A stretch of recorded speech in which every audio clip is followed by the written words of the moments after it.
My friend, today we're going to be doing Chick Corea's Spain. Now, don't be scared. This song's not as hard as we think. It has some weird phrasings, but you don't have to play everything. That's what the full band's for. We're going to be playing this one all over the place, not using a capo. I used this off of a tab that I looked at by Adrian Schultz. I just put it together, got the melody line from hearing the song a couple 100 million times, and I'm adding little ideas to it. This video should take about 9 minutes to 10 minutes. Please subscribe if this is something you enjoy, and if you used it as a resource, maybe become a member of the channel and help support my dream. When we play this song, the beginning part is going to have a reference, but the chords that are over the top of it are essentially these. Let me get this so you get all of my fingers and none of my nonsense. All right. The main lead that we're going to be looking for has a ring finger on our 9 and then a half step to the 10. Our 7, 9, 6, 7, 9 feeling, you'll know because you practice playing Dorian, or you've practiced moving one of your major chords like your E major and then moving that over to see how it can be referenced as just being a minor second away.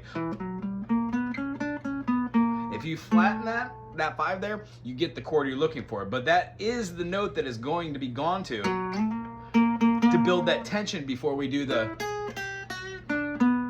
You'll see it. Here we go. So the beginning we have 7, 7, 7, 9, 7, 9. And the feeling is...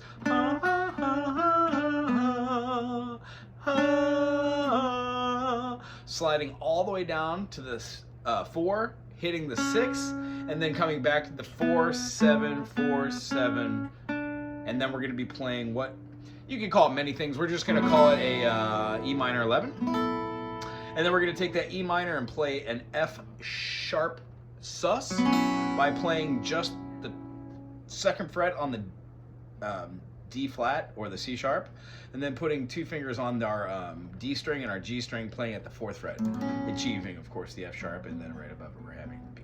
When we do that and we relieve the pinky to the 3rd fret, same string, we get our F sharp major, and then open like that to major 7. It sounds really good. You can even close it up if need be if you're not open. So you've got this.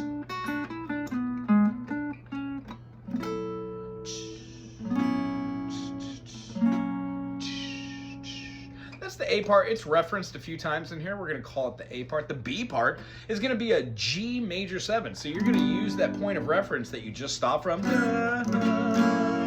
Right above, your finger is going to hit and then layer all the way down.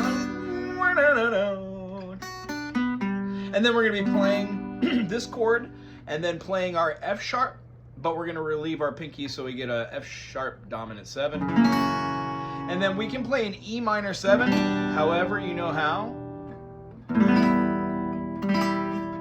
Or, I don't know. I would stay closer to here. E minor 7 right here, leave our D in there, get a D. And then we're going to be playing a quick A to an A dominant. And then lay them all down for a D major 7 on the top tree chords. Again, you're going to build the G major 7, but this time I like to build it using the major 7 right here. It actually looks and feels like a A minor or an E major. It's just done right here, utilizing this.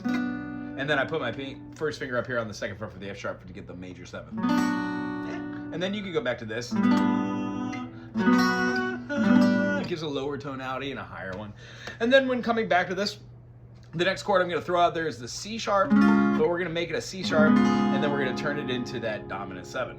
That dominant 7 is again going to go back to the F sharp dominant 7. Both of these are lending or leading tones up to a B minor, and then into a B dominant. So we've changed the common tonality to the B dominant to feel like it's going to go back into the next part.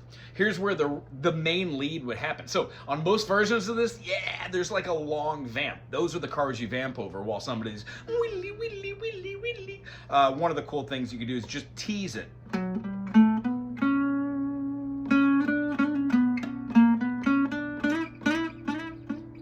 Something like that over the top of these chords, which is like...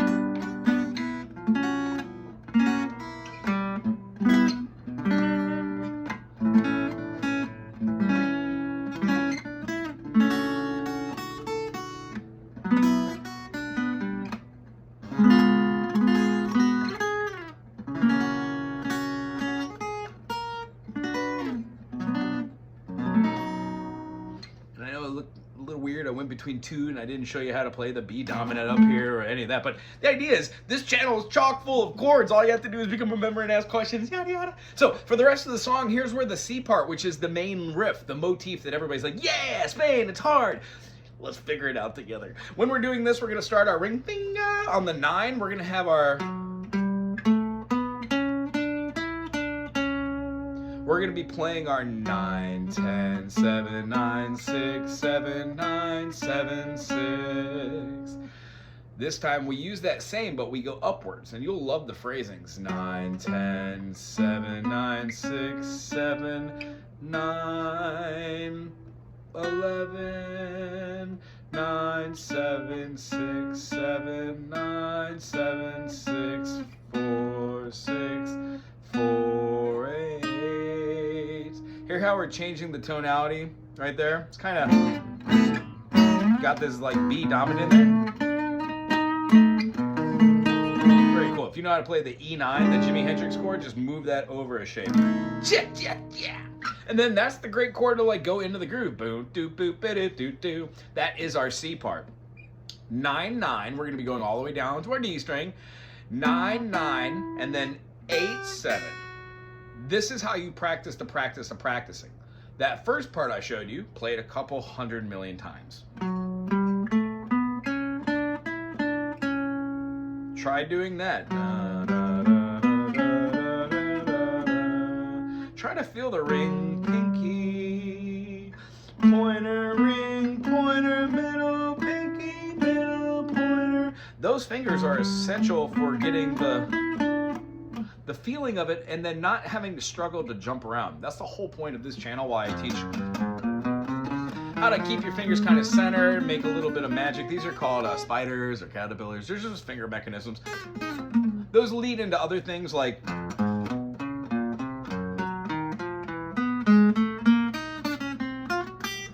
if you could do that and then repeat that,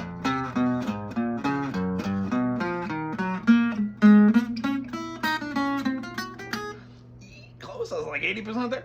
That's how I remember thousands of melody lines and then put them in different places. And I don't remember every song, but when I get to that certain part, it kind of jogs a memory. That's how it works. It's like sight reading. You don't really look for the notes that are there. You just look for the chords you remember, learning the intervals, and then it kind of fills itself in your head in real time. So for this one, the practicing is keeping these fingers. And then the next time going up,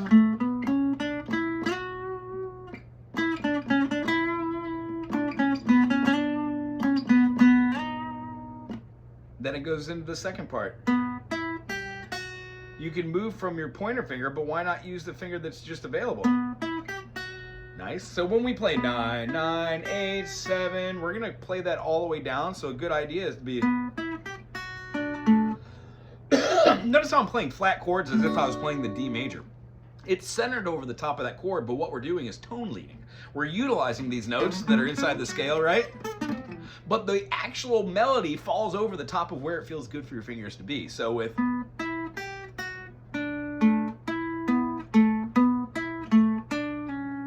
I know it seemed complicated, it's weird. We're doing a backwards motion. 9, 8, 8, 7, 7, 9, 9, 7, 6, 6. We're gonna do a 7, 9, and then 5, 5, 5, 7, 5. So these chords that you're seeing here are based off of a sus chord. And when we're doing these things, not knowing what those chords are doesn't mean you can't do it or you won't have fun with it. It just means that when you have that aha moment, remember that all of these shapes and phrases like is based off of hearing this chord and going to another chord. So the whole point of this is to like kind of like take it at your level and keep playing it year to year, month to month. Try to play it with other bands. And I guarantee when you play this with other people, everybody is going to find their own way into having fun with it in different parts of the song. That's why it's like, it's lots of fun to play like Brubeck and something, but to get there, to get there. When doing this, every time you work on a new part, do the part you just did beforehand.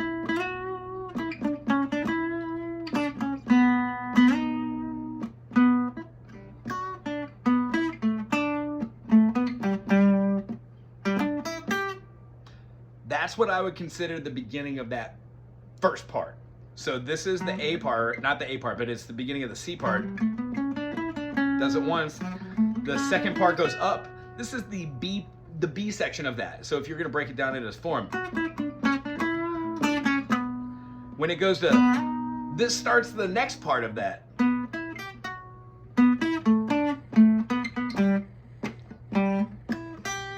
I stop right there because that's the part that I want to lead back in to hear myself being able to go back from our 8 to our 7.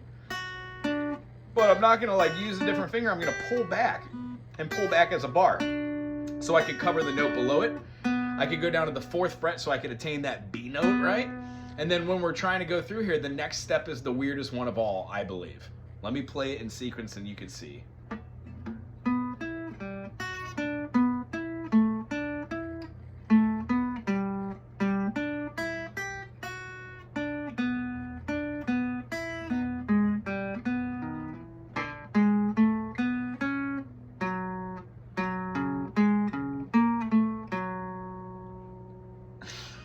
Right? And then it goes up to the top. Now, it only is notes on tab, but when you give it slides and bends, that's when it becomes alive. That's what I never understood until being able to actually look at the tab and the notes and the sights and put it together. So here's what I would do for the first part.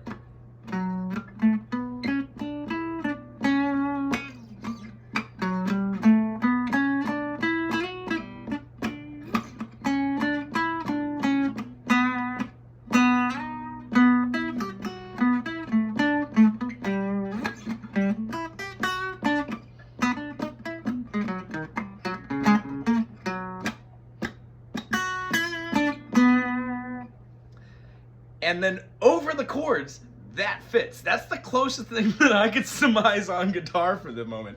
There it goes in form. It does the A part, it does the B part, it does the C part, and then it comes down to the D part, which is also over the top of that jazzy G major 7 thing we went over in the beginning. At that point, we just have our kind of lead note where we're hitting the 9 above. 9, 9, 6, 7, 6, 9, 7, 6, 8. And then it does our top part, 7, 9, 7, 9. Very pentatonic. So when playing through here, you're kind of home centered around the chords you know, like a G major 7 is happening there. We have our F sharp Dom 7. So you could hear that lending tone. The D major 7, when we're moving our chords over the top and hitting that high note when we're in the solo there, that like a... It doesn't not feel good to play that chord. It feels great to play that chord over the phrasing. And then the last thing that would happen after that,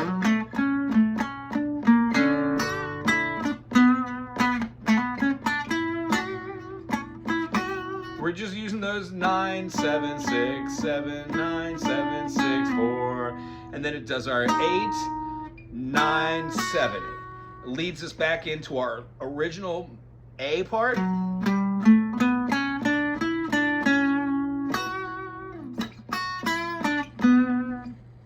Ends on that.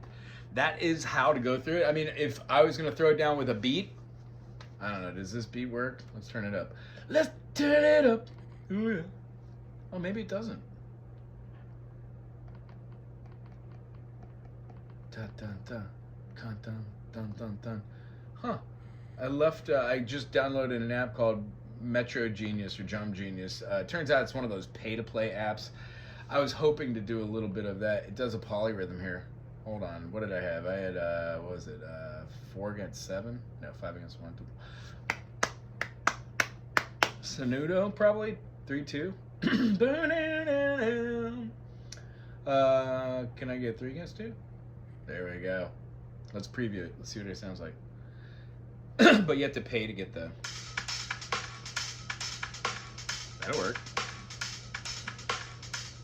Is it just a preview or can I hear the whole thing? Also, I don't ever know how to work any of this stuff, so... Oh my gosh. It puts a time limit on it, so I could use it freely for 23 minutes and 58 seconds. Weird.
Spain.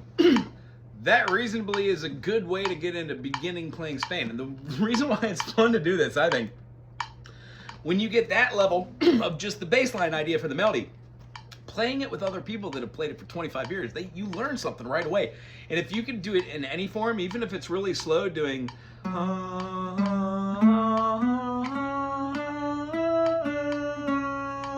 it's a learning tool. Figure out what that mode is. That's number one. I'm not gonna